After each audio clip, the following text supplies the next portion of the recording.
Okay, let's talk about privacy. I'm sure that's not why you enrolled in the Webflow course and not why you wanted to become a web designer, but it seems that these days we have to care about privacy. So in this video, I'm going to explain to you what are the things that we need to be aware of and how we can make sure that our websites are compliant. So first of all, why does privacy matter in web design? Well, some people don't really like that websites collect data on them. They don't care that you want to implement analytics so that you can understand if your website is performing well. They don't care that your clients want to put a Facebook pixel so that they can later on do advertising and retargeting activities. They care about their privacy. And because of that, some, mainly European governments, passed laws to protect users' privacy. Okay. So that basically means that we as a designer, we are building the website that might be collecting information about users, and we need to explain the situation to our clients. Now, we are not lawyers. These rules are very complicated and they constantly change. And so we basically explain the situation to our clients, and based on what they want to do, how compliant they want to do, they might decide that they don't care about this at all, or maybe they care about this a lot and they want to hire a lawyer to make sure that everything is okay. But I want to make sure that you understand the basics that everybody is talking about so that you can educate your client at least on the basics. Okay. So first of all, what kind of data is collected on website? So number one is forms. We saw how to create forms that submit kind of data.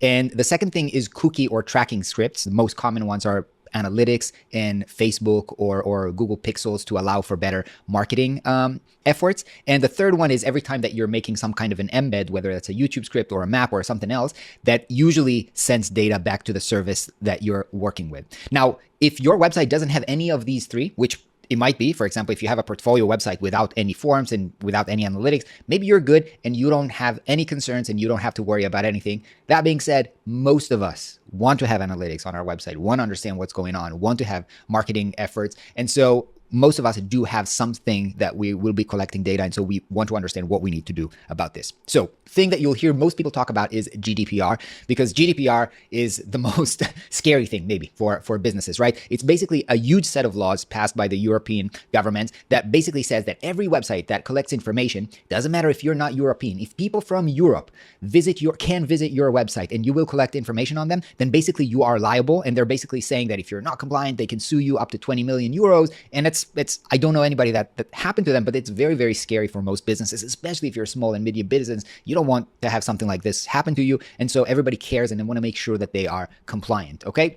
Now, here are the key principles. And again, this is a huge set of laws and I'm not a lawyer and there's law firms that just specifically talk about that. But here's the key things that you need to understand about GDPR. Number one, users have to consent. They have to agree for you to collect information about them, which is why you're seeing the cookie pop-ups on every website that you're entering. And you basically have to agree to have the website collect information on you. Number two is transparency, meaning you have to clearly communicate why you are doing this and why this is important. The third thing is data access and deletion. You can reach out to the business and basically ask for them to delete all of your information. And the last one is security in terms of how you protect the data. Now, the last two bullet points here, they've got nothing to do with us, right? That's the business. The business has to be able to delete the data and the business has to make sure that it's secured. But the first two, setting up the user consent and communicating clearly, is something that we have control of as web designers. And that's why I want to show you how we are tackling them. So here's are the things that you need to worry about to make sure that the websites that you're building are compliant.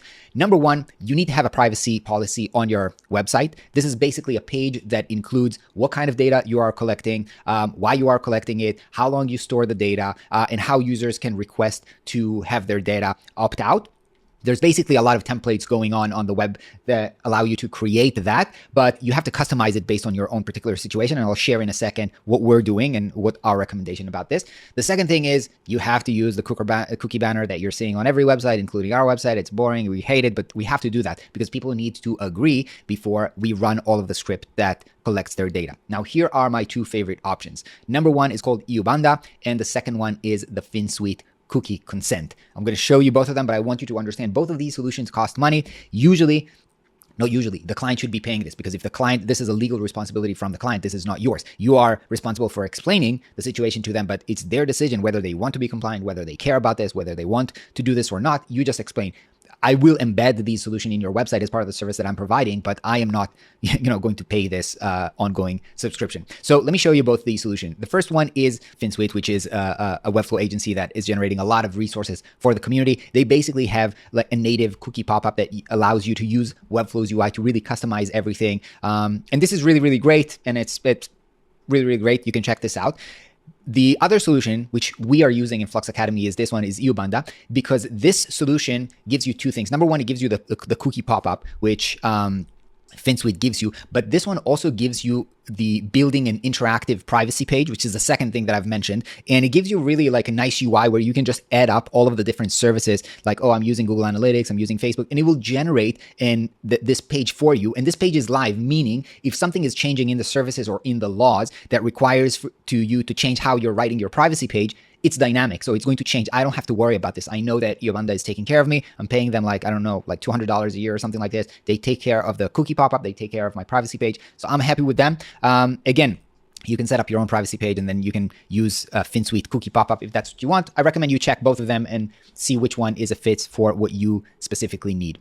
Lastly, you don't want to add specifically the tracking script directly on Webflow. We've showed in a previous video on the code embed how you can add these scripts directly on the site settings, but you don't want to do that. You want to make sure that you embed these services, and these services only run the scripts. You basically add the analytics and tracking scripts on these services so that they will only run them in case the user has consented. All right, so that's the cookie banner. On top of that, there is GDPR compliant forms. So basically what the GDPR says is that you're not allowed to save the information of European people outside of Europe. But what happens is, if you're submitting a form in Webflow, it basically reroutes to Webflow headquarters in the US and then goes back to Europe. And so that's basically not allowed based on GDPR. So if you need your website to be GDPR, you might consider not saving the data in Webflow. Either you connect the Webflow form to some other service and make Webflow not save the data on their own, or you just use like a third-party form service like MailChimp or something else that is GDPR compliant, and you're just not using Webflow's native form. So this is forms. Lastly, they want the website to be hosted in Europe. And that's okay because basically Webflow hosts their websites using AWS and Fastly, which are GDPR compliant. So this is basically not a problem. However, when you are loading Google fonts from Webflow's UI, and we covered this on the video when we load up fonts, it's not actually Webflow, but Google hosts the fonts in the US. And that's a problem, right? Because it's considered that you are loading a file that is not hosted in Europe, and that's a problem for GDPR. So what we do is we basically download the font from Google, upload it to Webflow, which will host it in a GDPR compliant server, and then we are good to go. So that's it. A little bit overwhelming, but we have to do this, part of our job.